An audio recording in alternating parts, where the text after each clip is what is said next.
Hi everybody, it's Marie from Pear Tree Paper Crafts again with another layout process video for you. This one is of my son and my husband at a family spot up in Scotland where we've been many times before. It's called Bruce's Stone, and the view from this place is absolutely amazing and it feels like you're on top of the world. So I did and ah about the title of this particular layout. For this one, I've got a few things ready already and out and cut down. So you'll see I'm using the globe cut file from Paige Evans on her Etsy site, and I'm also using a range of papers. I've got some whimsical in there from Pink Paisley, I've got some colour kaleidoscope from Vicki Boutin, and I've got a random, the background there, that blue one is a random blue one from my stash. I really wanted to use the blue that's on the back of that rainbow stripe, but I couldn't bring myself to do it because I love the rainbow stripe paper so much. So I've taken the globe, cut that out on my Cricut, and I've backed it with some of the rainbow stripe paper from the Colour Kaleidoscope range. And now what I'm doing is I've layered up the photograph with the clouds paper from Pink Paisley from the Whimsical, some of a little stripe of the rainbow collection, a tag from Whimsical, a frame from the Whimsical collection, and some stripes from the Whimsical collection. There you can see that lovely blue there on the back of the globe. That's what I wanted to use, but I just couldn't bring myself to do it. It would have upset me too much to have used such gorgeous rainbow paper, so I found a different blue. What I'm doing here is just backing the cut file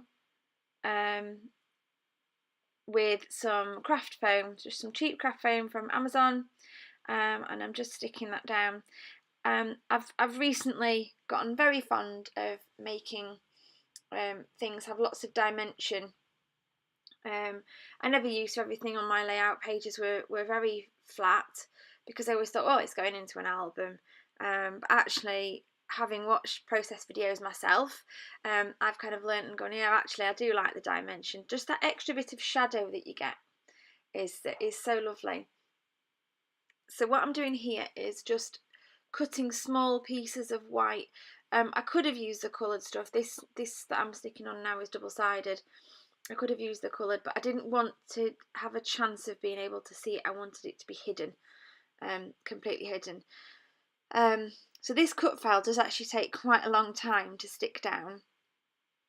It's one of the longest ones I think I've had in terms of needing to stick down. But the layout itself has come together quite easily. I've had this globe cut file for quite a while, and wanting to use it for ages and seeing other people use them. But then the perfect picture came to mind, and the perfect title came to mind, and the big letters that you can see just seem to fit so beautifully with the sentiment of You Colour My World, because these two are my world, and are very important to me. So just adding the last little bit of double-sided sticky tape to this craft foam. Definitely don't want this to fall off. Here we go, and I'm positioning it just almost at the bottom and just to the left slightly. Oh no, sorry, just to the right slightly. I always get my lefts and rights mixed up. There you can see that cloud paper that I'm using. Using my Scotch ATG gun just to stick my photographs down. And then I'm going to put the stripey on the background. Then just a strip to stick the extra colour strip on. And then I'm going to stick that frame on, so just putting a tiny little bit of tape on that one and making that frame sort of stick out either side of the photograph. And then the tag, although it says thank you, I'm going to hide the thank you. I didn't really want the sentiment thank you on there, but I just liked the colour of the tag. Now what I've got to do here, and I was going to cut this bit out, but I thought actually it's quite useful. What you probably can't see is that my globe is now raised off the page because it's got craft foam on the back. And if I tried to stick the photograph where it's going, which is half on the globe and half not, it would end up kind of bending over, and I didn't want that. So I've stuck craft foam on half of it and just double-sided sticky on the other half. to kind of match the levels there of the tape and everything. And then I realised just as I'm about to stick it down that I need a hole in that tag. And then I've gone off camera just to punch my hole with my crocodile. Don't use that very often. I don't use many eyelets anymore, but it is very useful and I wouldn't be without it. So that's where my photograph's going to go in. And then here are my letters. These letters, if I could have ordered 5 packets of these, I think I would have done. They are Jillibean Soup letters, but I do think the range is quite an old one. I managed to get hold of the range papers quite cheaply, and then just happened on a packet of the letters on, I think it was on eBay, but I haven't seen it since, so I'm glad I've got those. And the colourful nature of them, although from a completely different range of papers, seems to fit very well with this particular layout that I'm doing. So I'm just, again, in the same way as I did with the photograph, I'm putting half the letter with glue and half of it with the adhesive foam, just to keep them stuck up, because again, I didn't want them to bend over the side of that globe cut file. And there's world, and then I'm just going to swizzle it round and put the word colour on, which you can definitely tell I'm English now, because obviously I use the English spelling of colour.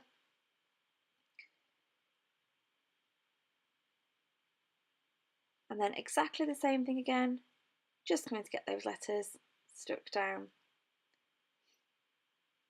The papers and the letters, I think, do a lot of the talking in this particular layout, and I didn't feel that it needed a great deal more after I'd done this. I do add some bits to it, but the rainbow colours behind the globe, I did contemplate actually doing each section of the globe in a different paper or a different colour, but that paper just looked so nice behind, I decided not to and just went with it and just stuck it down, and was really happy with how that turned out. Just sticking the last couple down now, and then I'll show you how I just finished off the embellishments of this page. So there we go, letters all stuck down. Extra bit of dimension down there. Apologies, the light does change quite a bit in my videos because I'm in a very, very sunny room. So I'm just using some of the whimsical lettering to write the words you and my. So it's you colour my world. But I felt the words colour and world were the two most important. I'm now just going to use some twine. It's just some cheap twine from a bookshop, I think. And I've seen this on a couple of layouts where you kind of thread, you don't cut the twine, and I used to always do that and just leave a very short end, but actually to thread it through and around your page, to kind of draw the eye around, I quite liked it, and I've done it on a fair few now. Really enjoying doing that. So because I haven't stuck the letters down fully, I have been able just to tuck the twine underneath a couple of the letters and through a couple of the letters, and right now I think it's going to go down behind the part of the globe. Do I do that? Do I tuck it in? Yeah, and it goes over and tucks in just there. Just going to slide it under there, make sure it stays in place. I haven't actually adhered that at all, I've just left it where it was. This little sentiment is from the 4x3 sheet from the Whimsical collection, and I and ah about where I'm going to put this, and in the end it goes in the bottom left hand corner, and I and ah, do I leave the white on, do I take the white off, and then I decided no, I'm going to take the white off so that the white backs it, but that it is shaped and has a bit of interest to it, and I had to put it on there because of the rainbow colours, just like the title and the globe that's on there. Just trimming off an excess bit of white there I didn't like. And then I'm going to just stick some foam on the back of there. That stands up off the page as well. I think I use more foam than I do double-sided sticky tape at the moment. There it goes, in that bottom corner. And then I'm just going to pull out my puffy stickers. I don't have many of these left. Thinking of getting another packet of these because I do love them. I'm going to know about which ones to use. I think I put the little clouds up there in that top corner. There's one just below the photograph that says Fun Times. And then I'm going to go through all this ephemera, but in the end, not ending up using any of that. It didn't feel like a flowery layout to me, so I did put the ephemera back away again and decided not to use any of that. I found a little heart that I just wanted to pop on the top corner there. And then I think the last thing I do is check a few more sheets and decide, no, I don't want to use any of those. Put them all away again. I don't want to overpower it, but I do find my enamel dots and these colours seem to match perfectly, so I'm just popping enamel dots all over different colours. I think I use the yellow, I use a light green, I use a red, and I use a blue. The red is quite a pinky red, so it matched nicely. I used to be worried about using bright pinks and things with layouts for my son, with my son on, but actually one of his favourite colours is pink, so I don't have an issue with it, and I've got so much lovely pink stuff that it's good that I can use it. And there we go, that is basically my layout. I hope you've enjoyed the video today, and I really hope you'll come back to my channel again soon and have a look at my other process videos. Happy scrapping, and see you again soon.